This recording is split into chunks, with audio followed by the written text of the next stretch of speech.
Welcome all. We're ready to call this formal session to get started. And at this point, to those who are able, please stand for the invocation.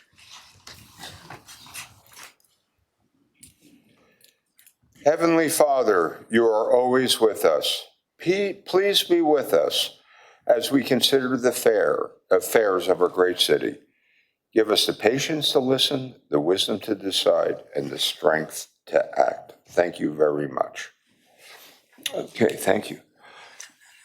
Okay, and could we have first of all, could we have a moment of silence for all of those, who have paid the ultimate price to protect our city?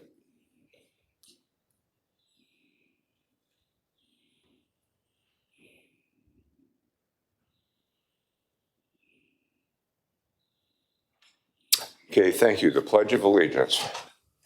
I pledge allegiance to the flag of the United States of America and to the republic for which it stands, one nation, under God, indivisible, liberty and justice for all. And thank you. Madam Clerk, do we have a roll call? Yes, Your Honor. All present, excluding Vice Mayor Wilson and Councilmember Rouse. Okay, thank you very much. Okay, could I have a motion for the certification of the closed session? So moved. Okay, thank you.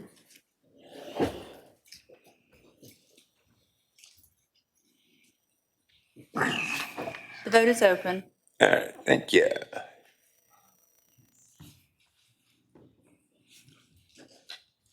Mayor, may I have your vote, please?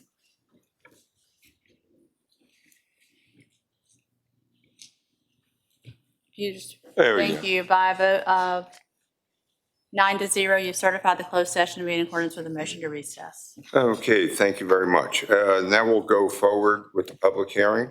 The grant easement over city property, 50 feet wide, 5,000 square feet for 40-year access and utility easement at Lake Gaston Pipeline. There are no speakers, sir. Okay, no thing. All right. At this point, we'll move on. We do have speakers tonight. Just for planning item number 2. All right, so I'll do the speaker policy.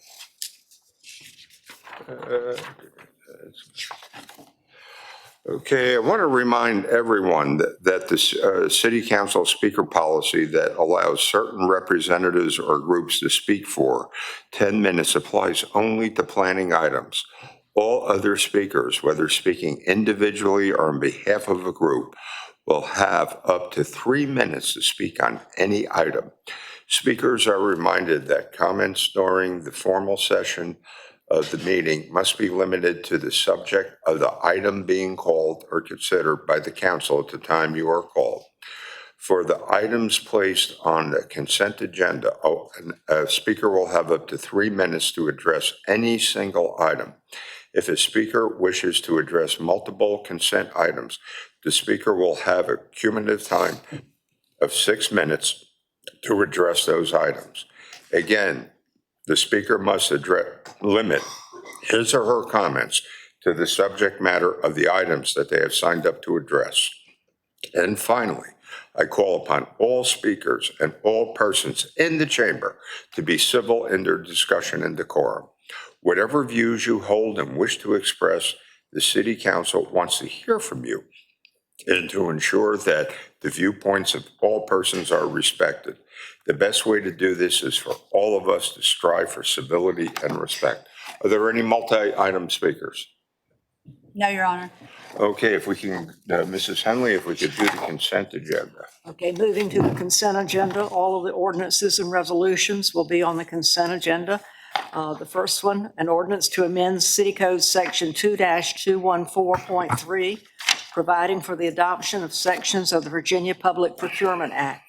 Item 2, an ordinance to adopt a revised policy regarding remote participation by City Council members in council meetings.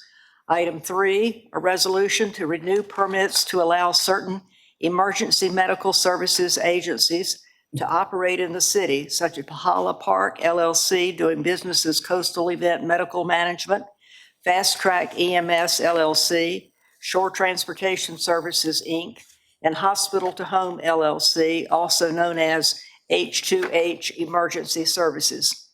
Item 4, an ordinance to amend the Virginia Beach City Public Schools fiscal year 2025-26 operating budget and capital improvement program, and authorize one full-time position within the Department of Parks and Recreation. Item 5, an ordinance to amend various federal grant programs administered by the Department of Housing and Neighborhood Preservation.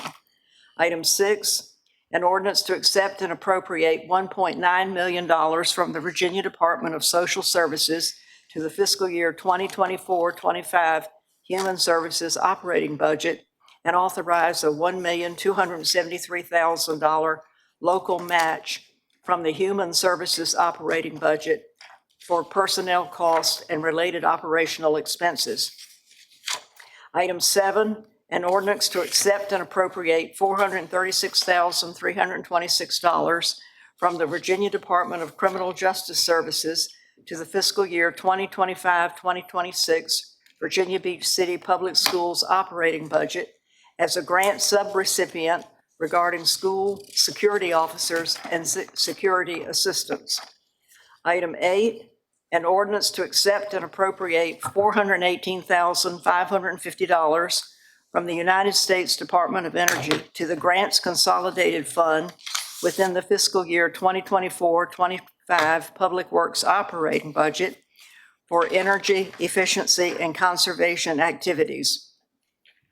Item 9, an ordinance to accept and appropriate $208,079 from the Virginia Department of Behavioral Health and Developmental Services to the fiscal year 2025-26 Human Services operating budget for workforce development services. Item 10, an ordinance to accept and appropriate $94,479 from the Virginia Marine Resources Commission, VMRC, for abandoned or derelict vessel, also known as ADV program, to the Grants Consolidated Fund within the fiscal year 2024-25 Public Works operating budget, and authorize $94,479 subrecipient grant to the Vessel Disposal and Reuse Foundation for removal of 5 vessels. Item 11, an ordinance to accept and appropriate $69,698 from the Virginia Department of Behavioral Health and Developmental Services to the Grants Consolidated Fund within the fiscal year 2024-25 Human Services operating budget for support of a data infrastructure cost-sharing agreement. Item 12 is an ordinance to accept and appropriate $17,323 from the Department of Criminal Justice Services through the 2025 Burn Justice Assistant Grants, known as JAG program, to the Grants Consolidated Fund within the fiscal year 2024-25 Sheriff's Office operating budget, and authorize a $5,774 local match for purchase of equipment. Item 13, an ordinance to accept and appropriate $16,655 from the Virginia Military Community Infrastructure Grant Program to the fiscal year 2024-25 Capital Improvement Program for a project number 100701, the Princess Anne Road Water Transmission Main, for a portion of the local match. 14, an ordinance to accept and appropriate $14,450 from the Virginia Department of Behavioral Health and Developmental Services to the fiscal year 2024-2025 Human Services operating budget for adult outpatient competency restoration and evaluations services. Item 15, an ordinance to accept and appropriate $13,013 from various donations to the fiscal year 2024-25 non-departmental operating budget of the Mayor's Committee Trust Fund for purchases related to the Mayor's Commission on Aging. Item 16, an ordinance to transfer $1,302,068 from the general fund salary savings to the fiscal year 2024-25 Police Department operating budget, regarding implement the drone as a first responder pilot program. Open a public hearing on planning. For planning items on consent will be item 1, HWG Virginia Beach LLC /1808 Salem LLC for a modification of proffers to a conditional change of zoning to convert the former Rite Aid building to a child care center and tenant space at 1808 Salem Road in District 10. And that's for approval. Item 2 will be pulled because there are several speakers. Item 3, FWM Residential Rental Properties LLC /City of Virginia Beach for a conditional change of zoning from R5S Residential Single Family to conditional RT3 Resort Tourist District for a commercial marina at 2 parcels south of 310 and 312 Winston-Salem Avenue in District 5. That recommendation is for approval. Item 4, FWM Residential Rental Properties LLC /FWM Residential Rental Properties LLC and the City of Virginia Beach for a modification of conditions to a conditional use permit for a commercial marina at 4 parcels directly south of 310 and 312 Winston-Salem Avenue, District 5, and that is for approval. Item 5, 2501 Holland Road LLC for a conditional change of zoning from Ag 1 and Ag 2 agricultural districts to conditional R10 residential district regarding the development of a 35-lot subdivision with 33 single-family lots, an open space lot, and a stormwater management lot at 2501 Holland Road in District 2, and that is for approval. Item 6, BT Associates LLC for a conditional change of zoning from O2 Office District to conditional B2 Business District and a conditional use permit for a bulk storage yard at 120 South Lynn Haven Road in District 3. And that is for approval. Item 7, Virginia Beach Beacon Baptist Church for a modification of conditions to a conditional use permit for religious use at 2301 Newstead Drive in District 5, and the applicants are requesting deferral to July 8th, 2025, and that will be granted. Item 8, CFT NV Developments LLC, Virginia Beach Beacon Baptist Church for a conditional change of zoning from R20 Residential District to conditional B2 Business District to subdivide a portion of the property into 2 separate lots at 2301 Newstead Drive in District 5, and the applicants are requesting deferral to July 8th, 2025, so that will be granted. Item 9, Kenneth Leach and Chandler S. Dennis for a conditional use permit for an open air market at 661 Sandbridge Road in District 2, and that's for approval. Item 10, Colin and Skylar Miller for a conditional use permit for short-term rental at 1720 Baltic Avenue in District 6, and that's for approval. I move approval of these items. Do I have a second? Have a second? Second. Okay, any questions or comments? Okay, let's open the vote. The vote is open.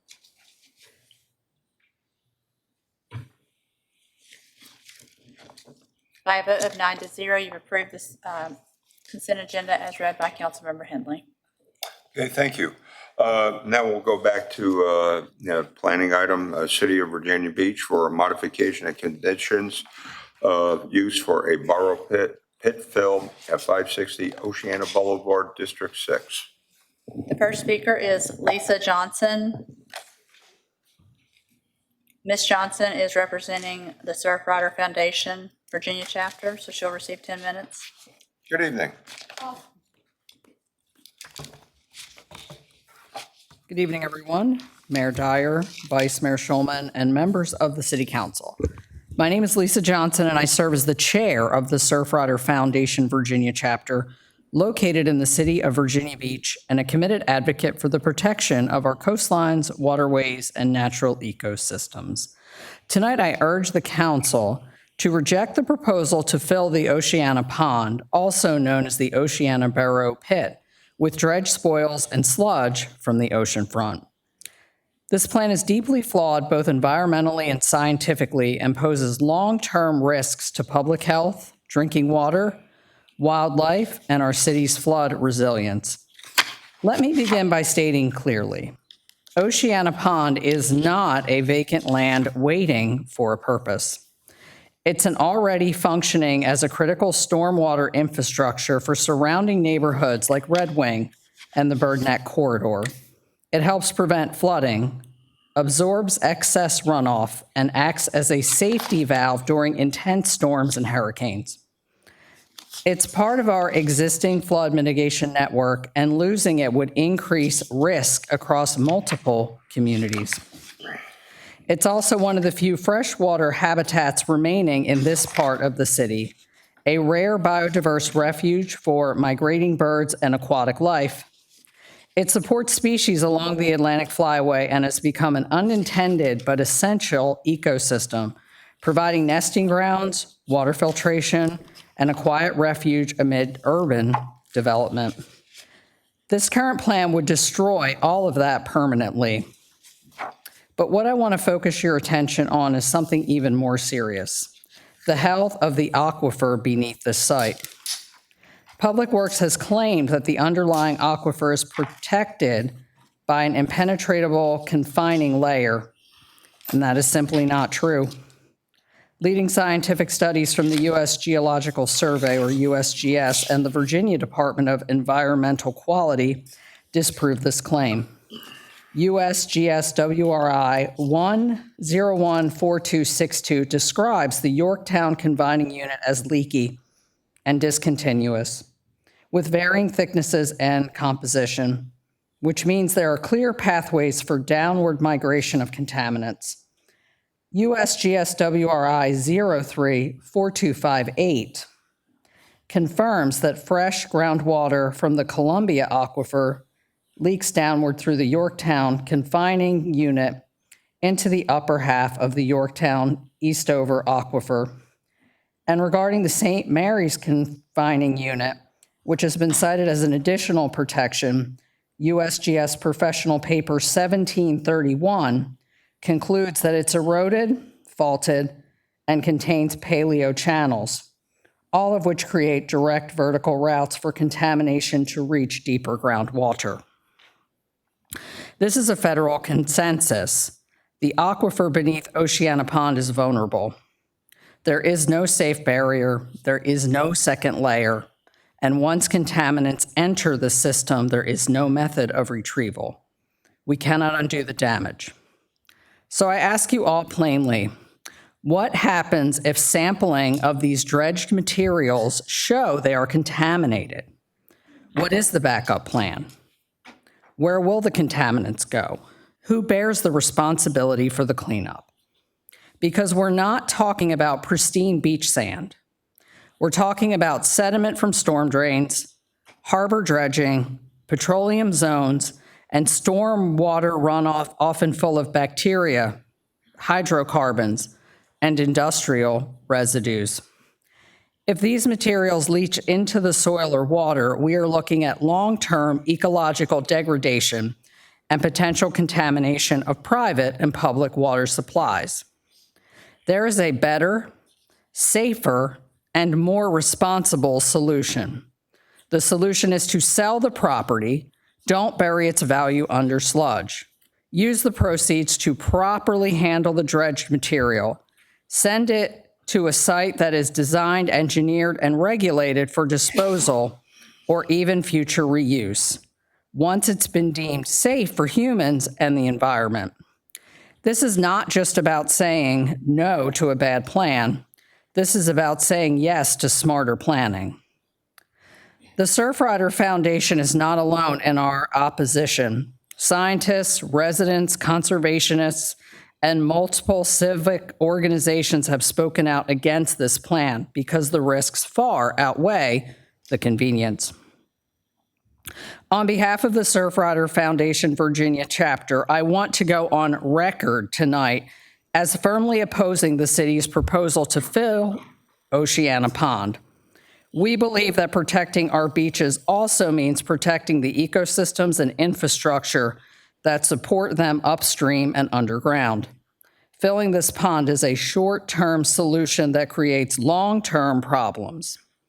Increased flooding, lost wildlife habitat, aquifer contamination, and environmental liability for the city of Virginia Beach. This proposal sets a dangerous precedent if we start using critical stormwater basins as disposal sites. What's next? How many more natural systems will be labeled as waste spaces? Oceana Pond is not waste. It is working. It is active. It is vital. Let's protect it and not pave it. Let me close with this. We have one chance to make the right decision. The science is clear. The risk is real. The alternative is feasible. Please stand with us. Stand with the people you serve. Reject this plan. Protect Oceana Pond. Thank you for your time and thoughtful considerations. Thank you. And I yield my time. The next speaker is Steve Conrad. Mr. Conrad is representing the Delta Waterfowl Foundation.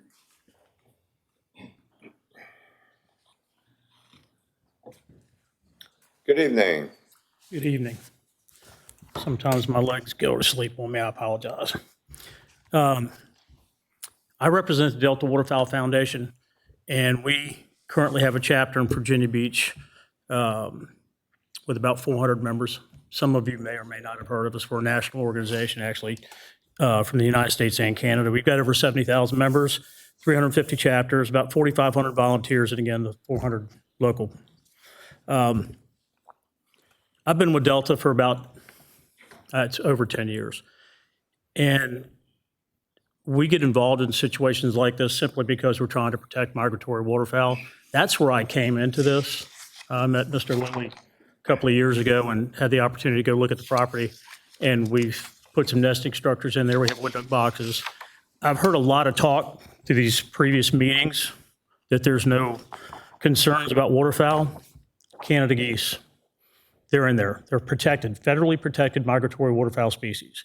If I were to drive my truck down that road, go onto that property, and disturb one of the 3 nesting structures that's in there right now, I'm subject to a $15,000 fine, 6 months in jail, and they can confiscate my vehicle. There's 3 nesting sites in there right now. The water quality itself, if you want to look at these, I don't think you do, but I'm just going to show them anyway. The water quality is pristine. It's a pristine ecosystem. I've heard that it's not a stormwater management runoff pond because there's no PVC pipes in there. Nobody's nailed a board to a wall that says a city property. That's irrelevant for a lot of things that's been discussed about this that are irrelevant. Because you did not go in there and create a stormwater management pond does not mean that that's not what exists. That pond drops, or the property drops from Oceana Boulevard 14 feet to Bird Neck Road. Water runs downhill. I've heard that the water spreads out. Well, the water is spread out in there right now, and it's saturating into the pond. Does anyone happen to know I'll go with the original 16 acres, because I know it's 19 and a half acres now, so I'm going to be conservative. The 16-acre pond, 12 inches of water. Does anyone know what 12 inches of water at 16 acres will hold? Over 5.2 million gallons. That pond can hold 4 to 5 feet. That's 25 million gallons of water that can run in that pond. Please do not tell me that that is not a stormwater runoff pond. These are pictures of actually where the water is running down the lane next to the pond and running into the pond. It's loaded, teeming with bass, crappie, every type of aquatic animal you can imagine is in there. It's a pristine ecosystem. Councilman Remick's been down there and looked at it. He's seen our nesting structures in there. He's seen what goes on in that pond. And just because the city of Virginia Beach dug a hole and it filled with water and Mr. Lilly happened to stock it with some fish, doesn't mean that it's not a valuable resource. I haven't even gotten really to the waterfowl. I've gone down there in the wintertime, and I know Surfrider Foundation spoke about the Atlantic Flyway. The Atlantic Flyway over the years has really suffered a lot of degradation. And it's not just because of 19 and a half acre pond in Virginia Beach, it's all up and down the coast. Wintering waterfowl use that pond because it's so deep in some areas. It literally is 30 to 40 feet deep, possibly 50 feet deep, depending on what's run in there. And it doesn't freeze. Diving ducks love an area where they can go to, not get shot at, have fresh, clean water, food, and survive. They can go in there and park and spend their entire winter right there in that pond and not have to leave because there's nobody forcing them out. Personally, I'm a little bit of a hypocrite. I'm a waterfowler. I love to harvest waterfowl. I love eating them, love hunting them, but I also love them as part of the ecosystem. I've traveled all over the country in different areas to hunt and fish. And the fact that I like to eat them means I want more of them. I enjoy looking at them. A lot of waterfowlers, especially when they get older, will tell you flat out to them, man, they'd rather get out there and watch the birds fly and watch their dogs do their work, or just to be out there and enjoy it. This is your Whitehurst property to the north. Sure, you can see it. I heard from Director Hanson that you could put a bike trail around that. I think he was addressing you, sir. That grass is going to grow, trees are going to grow. Nothing's going to grow in there, not unless you dump truckloads of topsoil on top of it to make a park. It's just not going to happen. You can look at it just by that aerial photo, and this is right off Google Maps. You can see between the salt and the sand, nothing is going to grow in that property. So you're going to turn Whitehurst into Chernobyl. Then you're going to turn Mr. Lilly's backyard into Chernobyl 2. This is what you're going to do with that property. Again, we've had the nesting structures in there. There's a bald eagle that hunts in there. I haven't got a picture of him yet. This is Osprey. He hunts in there. I see him probably twice a day. I visit this pond quite a bit, and I've heard that there's no hint of any issues with the waterfowl, with the fish. I do have one question regarding pumping that. I've heard from Director Hanson that you're going to put pervious material on top of impervious material, and it's going to create a better absorption. I went to school,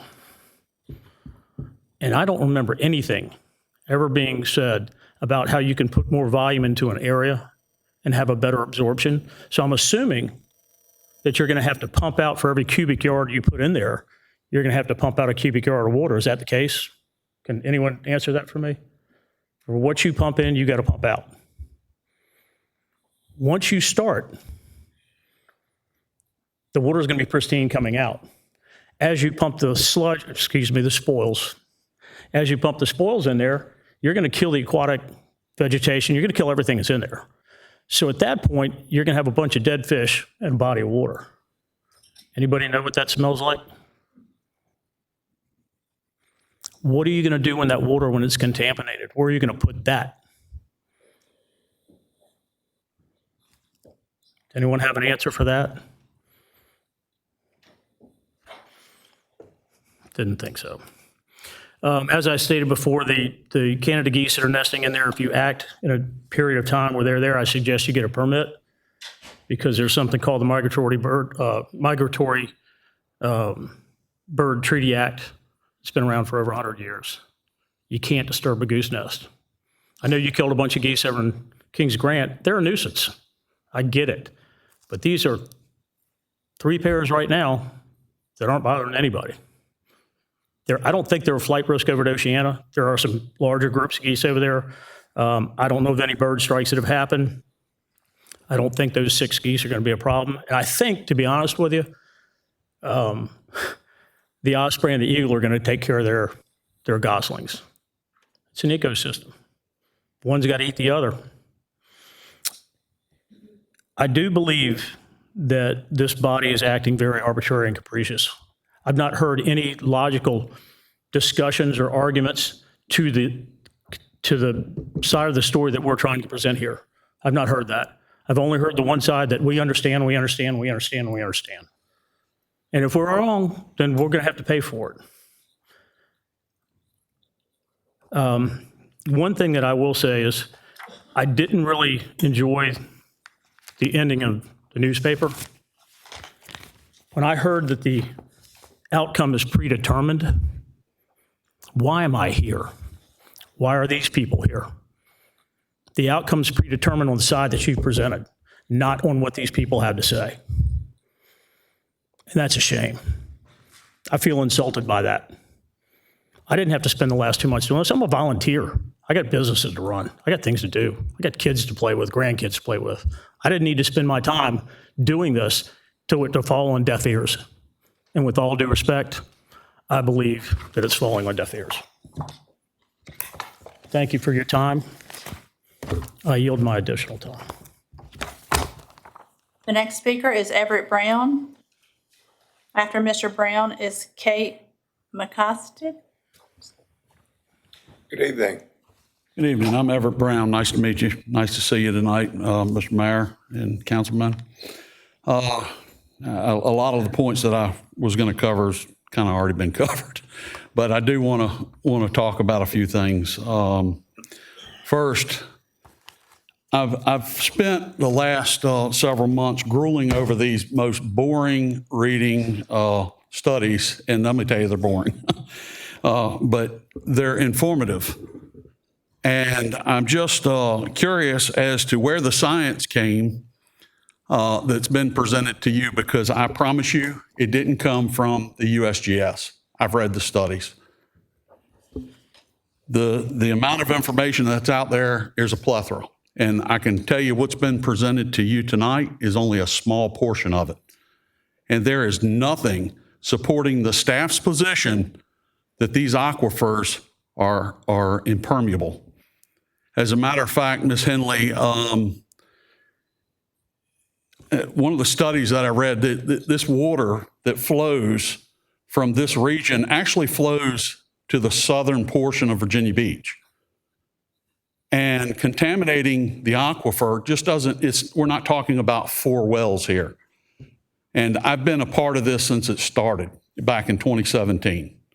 I've been here, I spoke out against it, and unfortunately back then I didn't take the time to read. This time I did, and I'm glad I did. Because we're talking about the entire southern region of Virginia Beach. Now, unless y'all have a budget that y'all are going to be ready to put wells into the whole southern region of Virginia Beach when you contaminate this aquifer, and by the way, may already have been contaminated, because we have dumped dredging spoils in the Whitehurst pit. And I would like to see the science, because if we can't trust the staff enough to tell us the truth about our aquifer in this data that's been presented to you tonight from the residents, how can we trust them to take data from a sampling well and ensure that that data is accurate? Because I can promise you what was given to you in the last 3 meetings is inaccurate. And I have the studies to prove it. And I will be happy to share this with you. But this is incredibly irresponsible and, in my opinion, criminal. And I am really wondering, what's been done? What have we already done? And when I say we, I don't mean me. I mean the city. Because we have lawsuits pending against many of these military bases. Camp Lejeune. Thank you very much, sir. Okay. Appreciate it. I'm not done. You just cut me off. No, I didn't. Okay, I guess you didn't like the information, but I can tell you it's true. The next speaker is Kate McAside. Sorry, I'm pronouncing your name wrong. Is there a Kate McAside? Austin Wadsworth. After Mr. Wadsworth is William Lilly.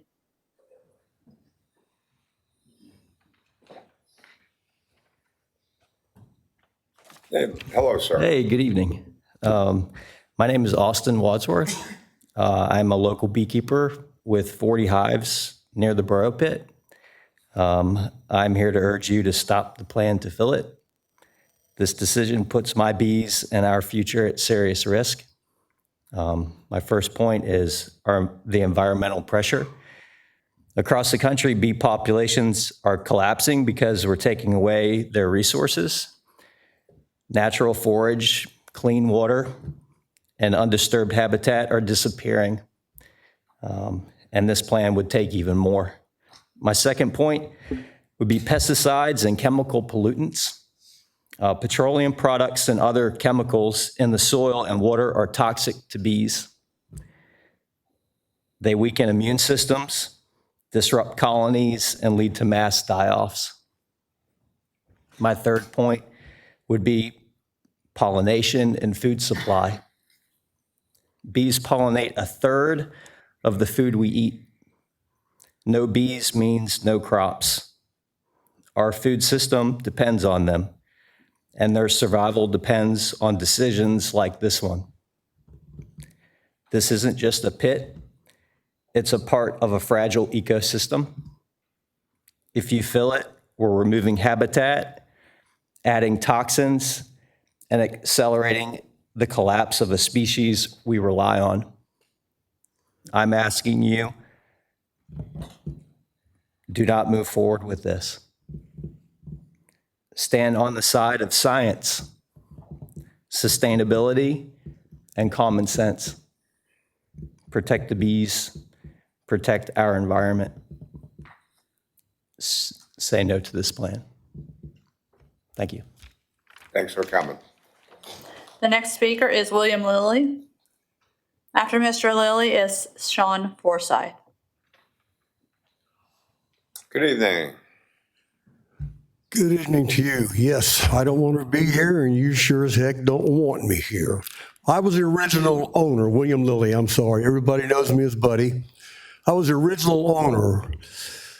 What I was going to talk about to start with has been covered very eloquently by people that I just met. I am humbled by the people that came out of the walls to help me, humbled almost to tears, and I kid you not. How did you get this pit?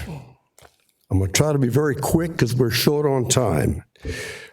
Originally, we had a dredging company. Excuse me.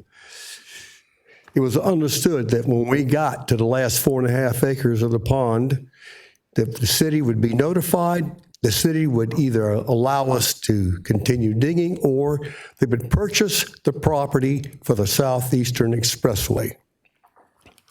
Right here. Also in that, now this is from the city, this is a conditional use permit. Also, it was deemed that we would leave the lake as is for stormwater management. Now this is back in 2001. Somebody had the foresight back there, knowing there was going to be improvements on SeaTac, that they were going to need this. Somewhere along the line, we find out that there's going to be a change. You're going to buy it, you're going to make a dump out of it. I took the time today to go to YouTube, and the late Mayor Jones was doing the ordinance and resolution.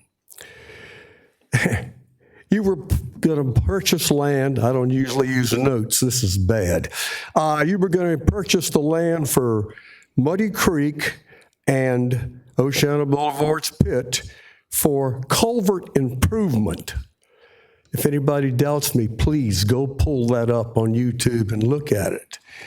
Now, last week we were notified that I had been told, or by one way or the other, that City Council was going to make a dump out of it.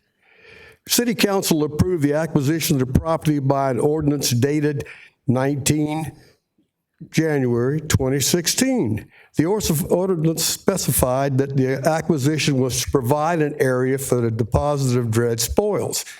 Well, then what was the late Vice Mayor Jones talking about? That was completely different. You did not read this to the public, that you were going to also make a dump out of it. Did we want to hide it? Quick forward again. To my number one lawyer, I went through three, thank you. I'm trying to help the lawyer business stay in business. From your lawyer to lawyer number one, trying to find the money to pay for it. Thank you very much, sir. Appreciate you coming. Thank you, sir. The next speaker is Sean Forsyth, and then Frank Gertzel.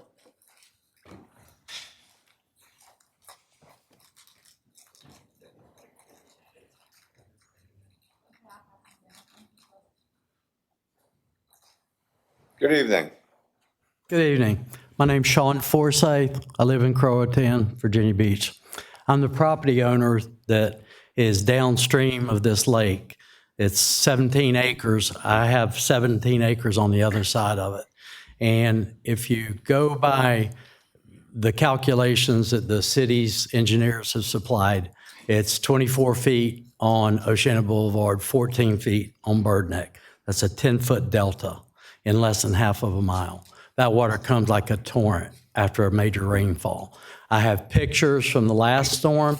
If anybody doubts that it floods there, take a look, please. There are only about 8 pictures there, but the entire property was flooded. It's flooded 4 times in the 28 years I've owned that property. 4 times. I think there's a good reason that planning has shot this project down 3 times. Planning 3 times, last time unanimously with 1 abstention. So there's a reason for that. This is a bad idea. I've got 929 customers in those units there in the mini storage. I own the business park next door also, where I have about 150 employees in there. They're all at risk. And that's just my people. You go across Bird Neck Road, there's pictures in there of cars floating down Bird Neck Road, Cradle Road. I was up to my knees almost after the last storm in 2018. So if any of you guys don't believe that it floods after a rainstorm on Bird Neck Road, take a look. 4 times in the 28 years I've owned that property. I paid out over $100,000 in my pocket after the last one because the insurance companies wouldn't cover it. So I paid that because out of goodwill. I go to the city gives me an abatement for 5 years on my stormwater fees.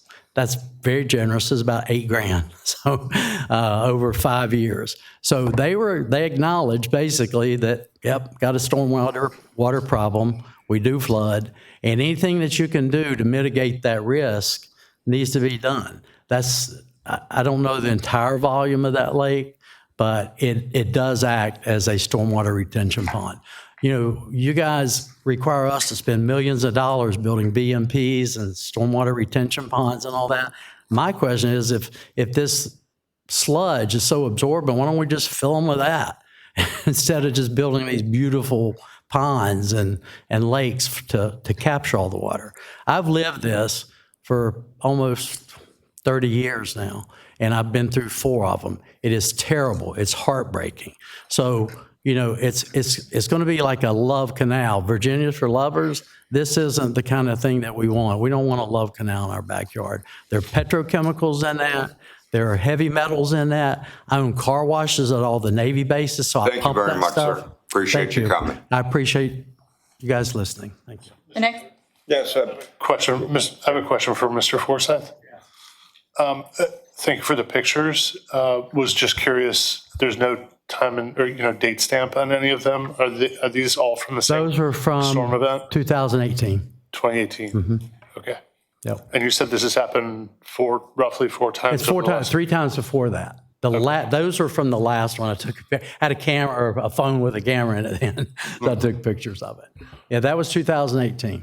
And Cradle Road, cars floating down. I had a big truck so I could drive it. But I think maybe in the last pictures there shows Bird Neck Road and cars floating down it. So, Thank you.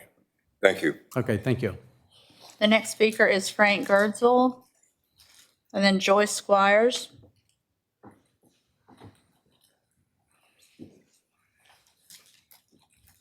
Good evening. Good evening. My name is Frank Gertzel. I'm chairman of the Dredging Committee for Chesapeake Colony. As I've sat here, I realize you got people coming at you from 2 different directions, all with serious concerns. And so that's a tough problem you have, and I'm maybe make it a little tougher because I'm going to go the other way. I'm going to say that I want you to approve modification for a conditional use permit. And the reason is it's essential that the city maintain the capability to dispose of dredged material in order to meet their obligations in two areas. The city is obligated to maintain the Lynnhaven River for both safe navigation for boaters and also for proper drainage of the river basin. The second reason is the city has promoted dredging SSDs as a means to share maintenance costs of the waterways throughout our neighborhoods with a vision of ongoing scheduled maintenance. Just like in major harbors, silt has to be removed or the waterway eventually fills in. At this time, the city has 291 properties that are enrolled in SSDs requiring mechanical dredging. That's a couple $100 million worth of assessed value. These SSD properties are on a schedule which can be somewhat flexible, but we do view it as a commitment to execute the schedule as closely as possible. In my mind, we have mutual legal commitment that a mutual legal commitment that the city is expected to honor. It's pretty simple. They manage the dredging, we pay the cost. Failure to provide for the ability to dispose of dredged material would be an unacceptable breach of that contract. Let's make sure there are no man-made barriers to doing this work. People, when we did the dredging project, there were concerns about what's going to happen to the environment, to the fowl and the fish. I don't have any scientific study, but I can tell you, after we finished the dredging on phase 1, we had eagles flying over my house. We had fish in the waterways. It wasn't an environmental disaster. Thank you. Thank you, sir. The next speaker is Joyce Squires. After Ms. Squires is Loretta Brown. Good evening. Good evening. I am Joyce Squires, and I have resided with Mr. Lilly for approximately 3 decades. Throughout this period, I've witnessed all the developments surrounding this matter, many, many developments. I firmly oppose the proposal to fill the lake with dredging spoils, because I feel that such an action could potentially result in inverse condemnation, as it may significantly diminish the property values of Mr. Lilly and his neighbors. And I want to add to that, I agree with the Surfriders' recommendation that you seek out selling this property and taking those funds and finding another location to dispose of those materials. So that's all I have to say about that. I appreciate your time. Thank you. Appreciate you coming. The next speaker is Loretta Brown. After Ms. Brown is John Curling. Good evening. Can you hear me? I'm Ma'am, if you pull the microphone down, There thank you you. go. Okay. I'm Loretta Brown. I've lived at 1324 Bells Road in Virginia Beach for 58 years. So I have seen a lot of things. And lately what I'm really seeing and what is very disturbing to me is the flooding that we have. When it rains now, it rains all the way up to almost to my steps. The driveway covers my tires, and Chip, who lives at the corner, it goes all the way up to his stairs. But that's not only my concern. As far as the lake is concerned, I'm concerned about the well water. The children that we have now on Bells Road are little, and they play in the pools. They have swimming pools that they use well water for, and they get squirted. And when you're getting squirted, sometimes you take the hose and you drink some of that water. And if it's contaminated and they don't know anything about it, then it's going to affect their health. So I am opposed to the fill of that lake for those reasons, and I thank you for your time. Thank you for coming. Thank you. The next speaker is John Curling. After Mr. Curling is Ricky Pala. Good evening. Good evening, City Council. My name's John Curling. I own the property next to where the pit's going to be filled. My concerns are that it's all on well water, that the contaminants that you'll be putting in there will mess up the well water, and I'm in the process of seeing about developing that property, and I'm just concerned on the property value going down and the well water being contaminated. Thank you. Thank you for coming. The next speaker is Ricky Pala. And then Anthony Noventy. Sorry, I probably messed that way up. Good evening. Good evening, City Council. How are y'all doing? Resident of Virginia Beach for the last 30 years, Navy. So I have been a taxpayer for the last 10. Wasn't protected underneath the Soldier Sailor Act. I've known Mr. Lilly for the last 12. That pond is gorgeous. It is a gorgeous pond, and turn around to take a natural spring pond and fill it in with dredge.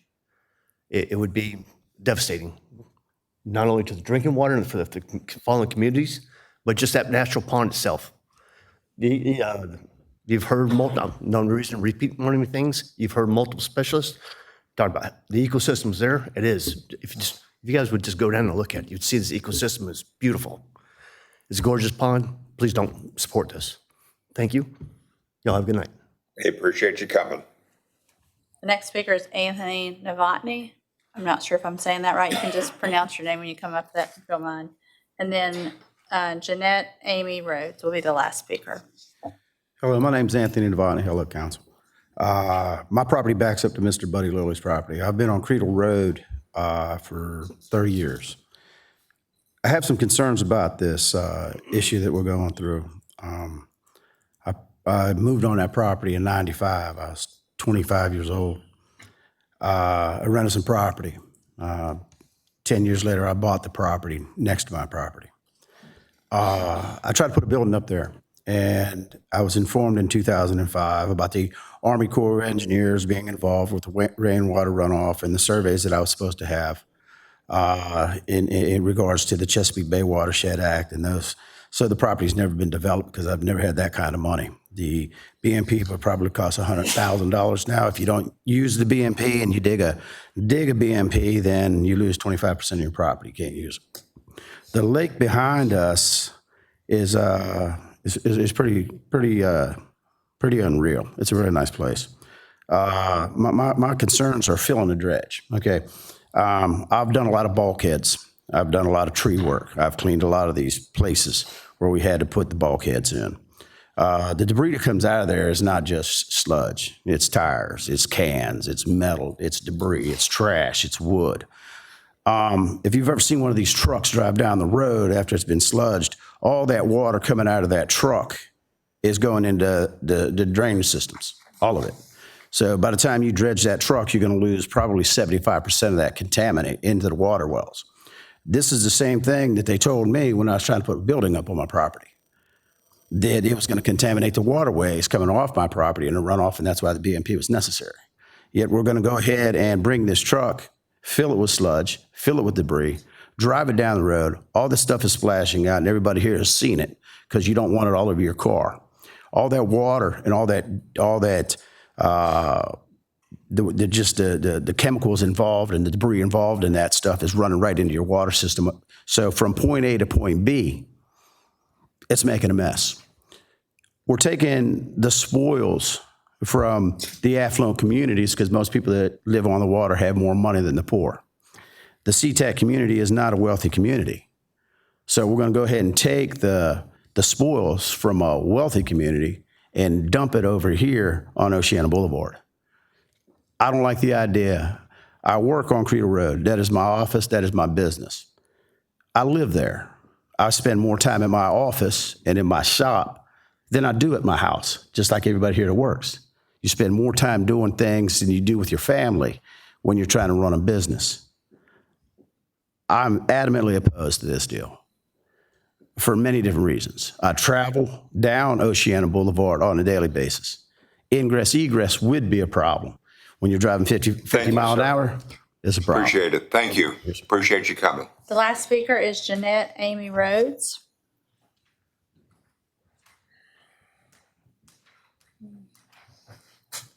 It's not working. Good evening. Good evening, Mayor Dyer and city council members. Thank you for the time. My name's Amy Rhodes, Jeanette Amy Rhodes. Excuse me. I'm a lifelong resident of Virginia Beach, born and raised here, 54 years as of Thursday. Very proud of this city. I've been the Surfrider former chair for 9 years, cleaning up our beaches, cleaning up our parks, doing everything I can for the environment to give back to our community and create healthy habits amongst our community. I am the current president of the Atlantic Wildfowl Heritage Museum and was brought into this by Steve Conrad from a waterfowl perspective.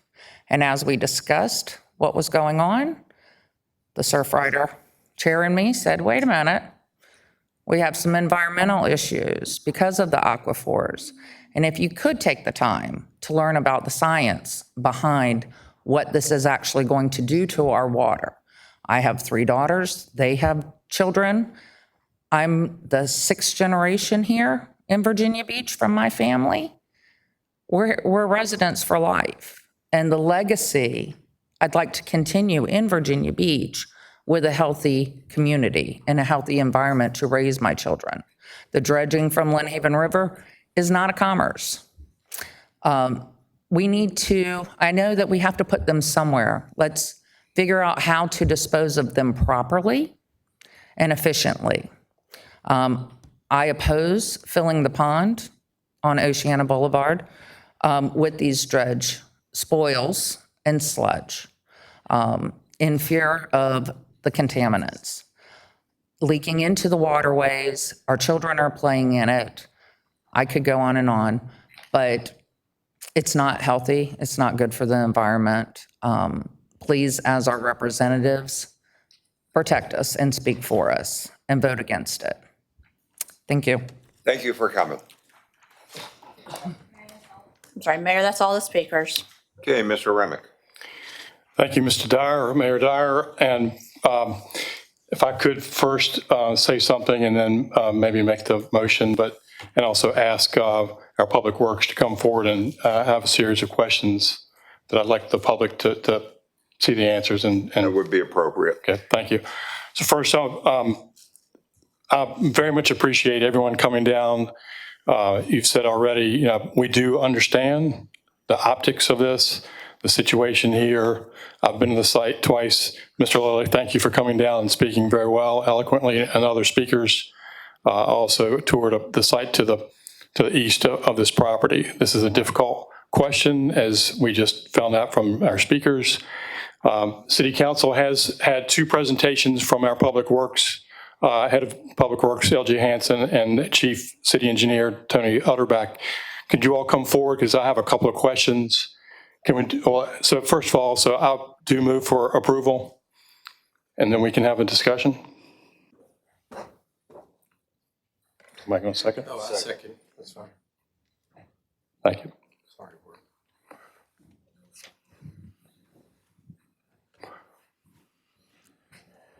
Councilmember Remick, I've asked Rebecca Franchisi. She is the design engineer for this project. She has more background and knowledge about the geotechnical and the aquifer situation than either Tony or I do. So I just wanted to make sure that she was available. She could answer some questions. We also have Noel's last name? Crowley, who is our environmental expert on the project. Stormwater expert on the project. Thanks for being available tonight. So I've got 6 questions because they just came up through the speakers. So just in general, from high level, why is this site appropriate for this use? Well, council member, the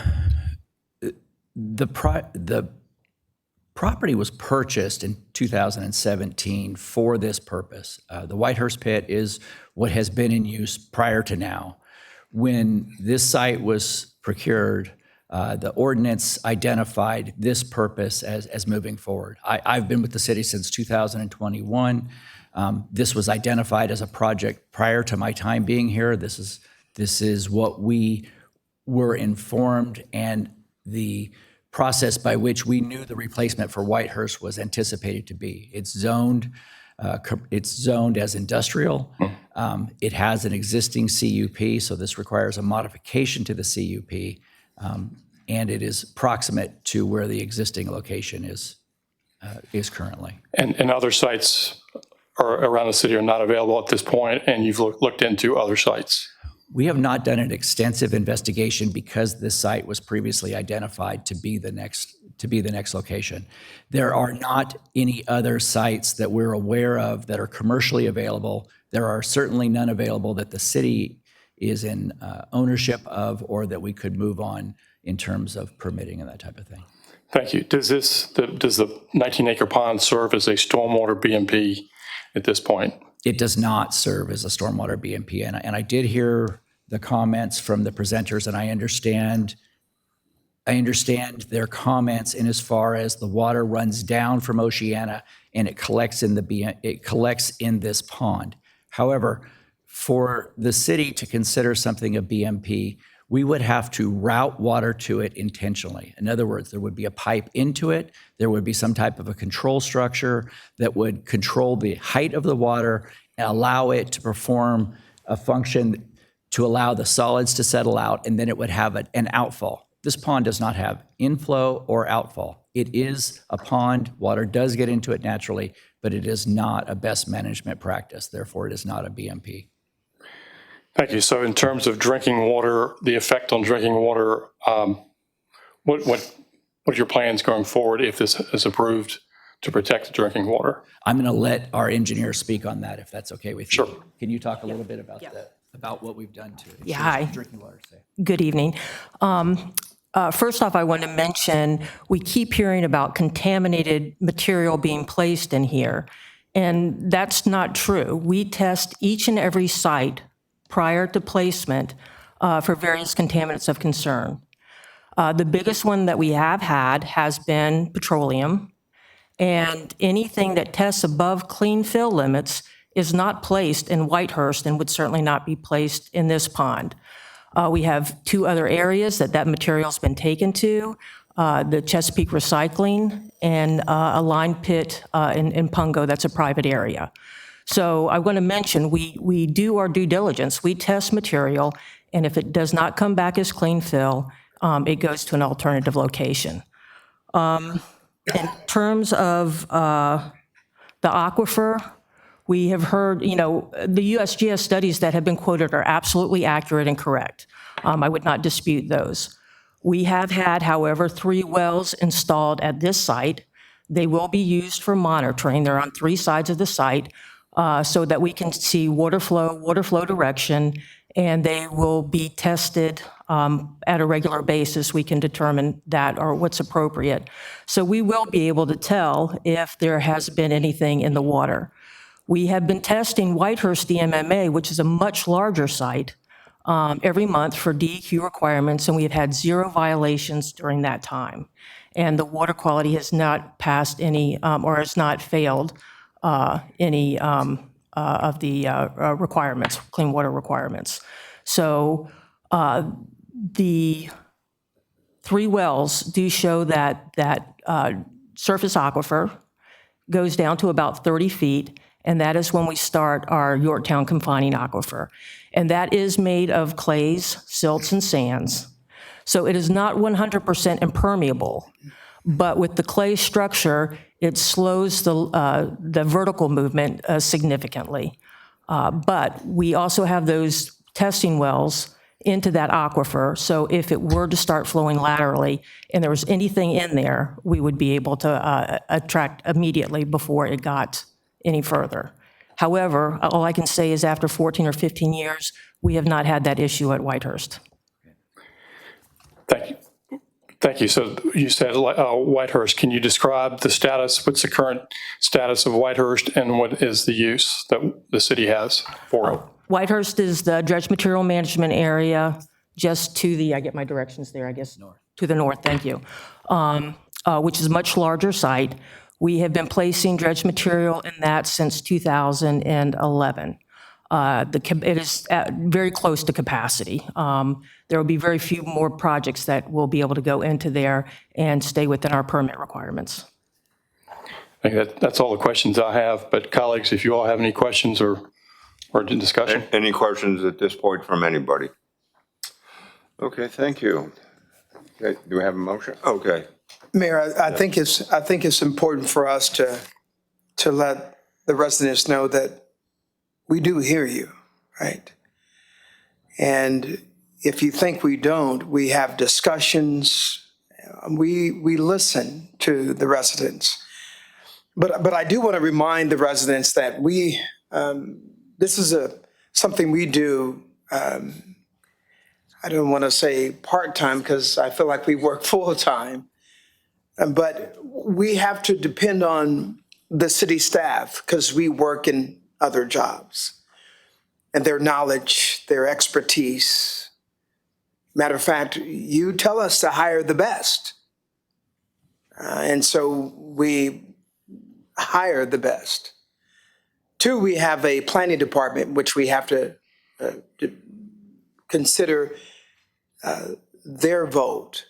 And then from there, we trust that the people that you represented to represent your district, and then us together, we make a determination that's filled with listening. So I want you to know that we listen, but we have to take all of that into consideration and make a right judgment on the scale of everything, not just the district point of view, but the scale of everything. So thank you. Anyone else? Okay, Stacy.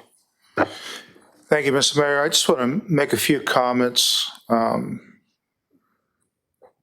about this project so that the others might have the same understanding that I do.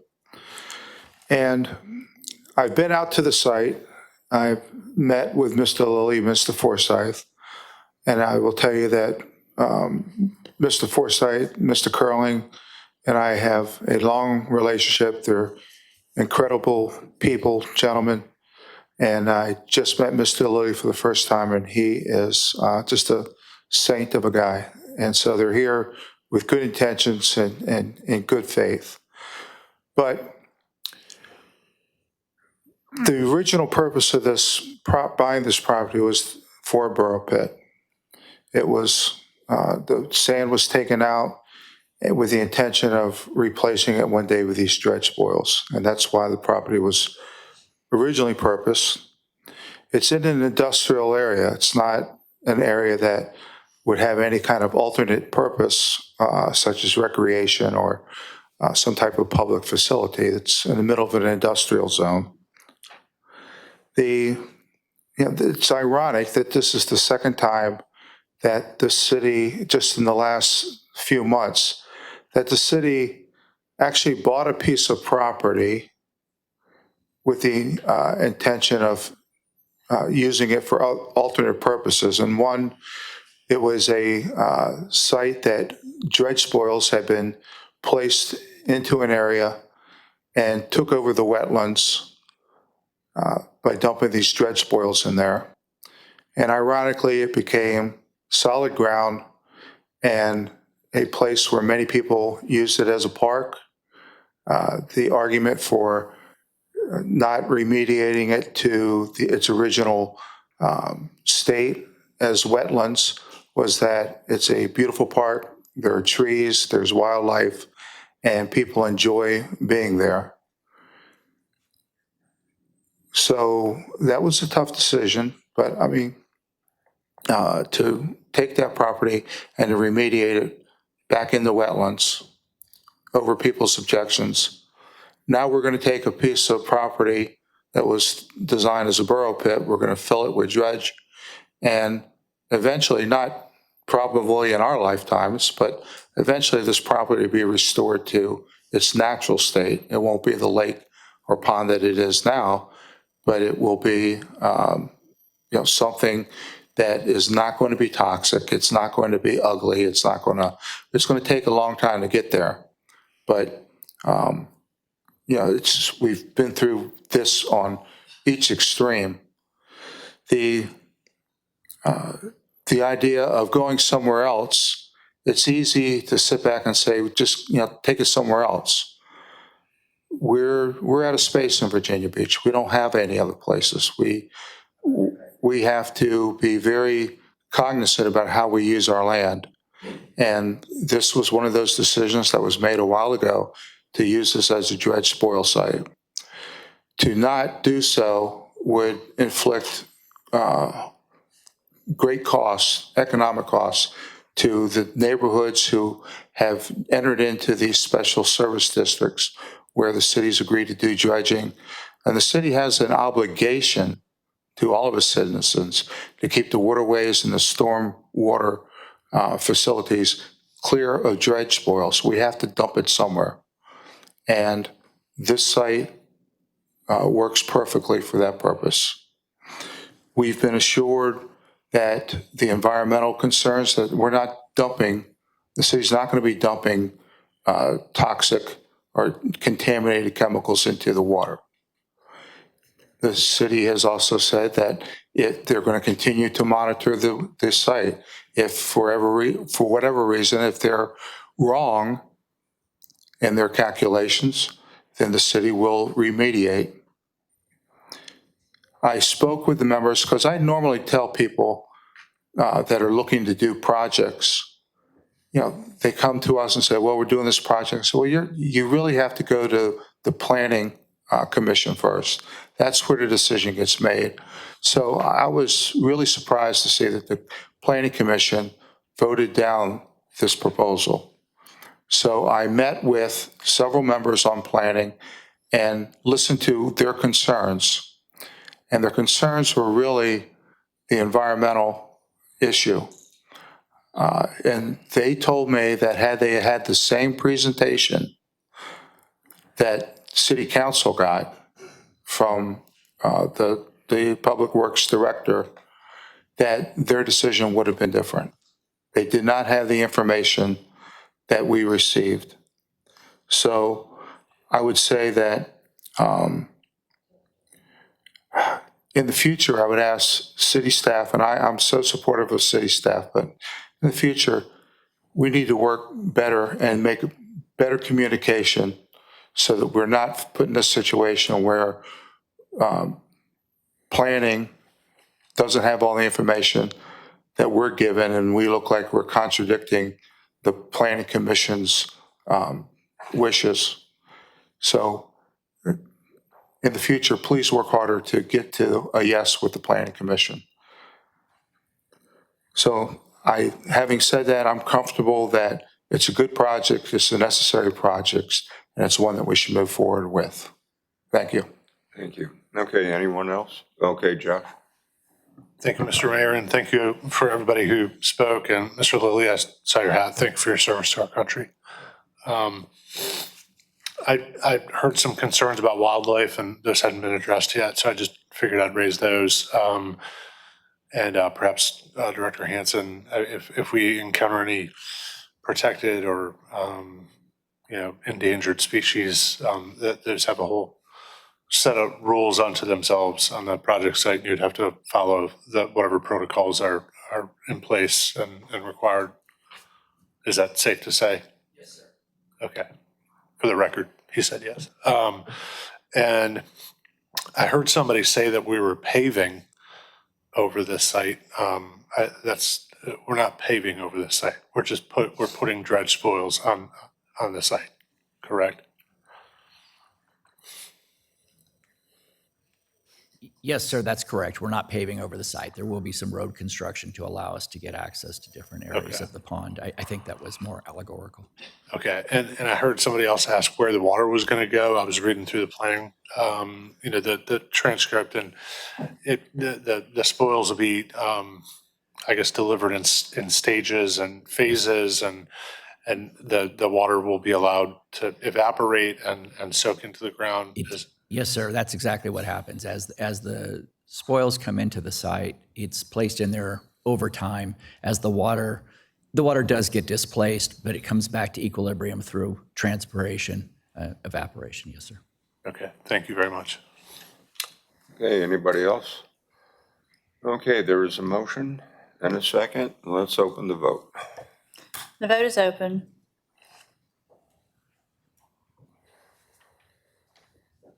By a vote of 9-0, you have approved the application. Okay, thank you all. There are no appointments tonight? Sir, there is. Yes, Ms. Henley Is there- has okay, a Mrs. list of Henley's appointments to having- read. okay.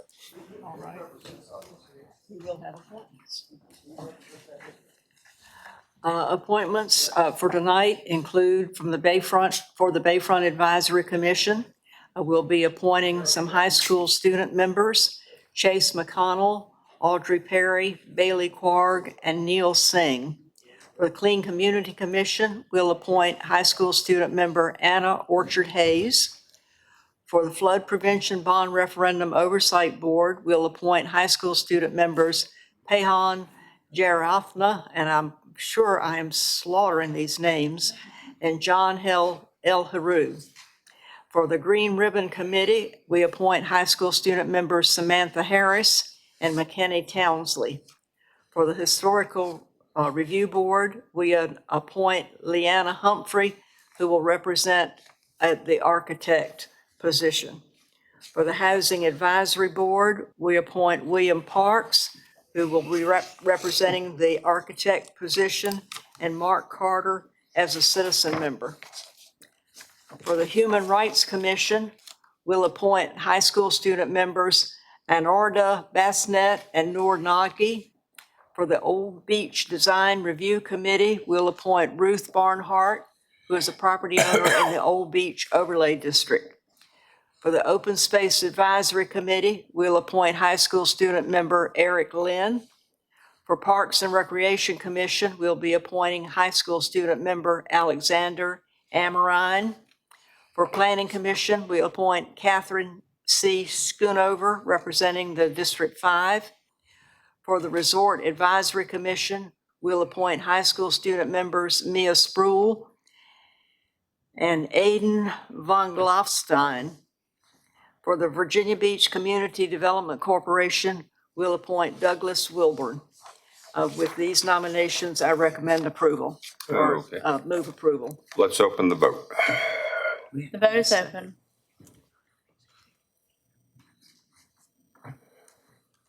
Mayor, may I have your vote? Thank you. By a vote of 9-0, you've appointed those as read by Councilmember Henley. Okay, thank you. Is there any old business? Any new business? Thank you all. We are adjourned, and thank you, Mrs. Henley.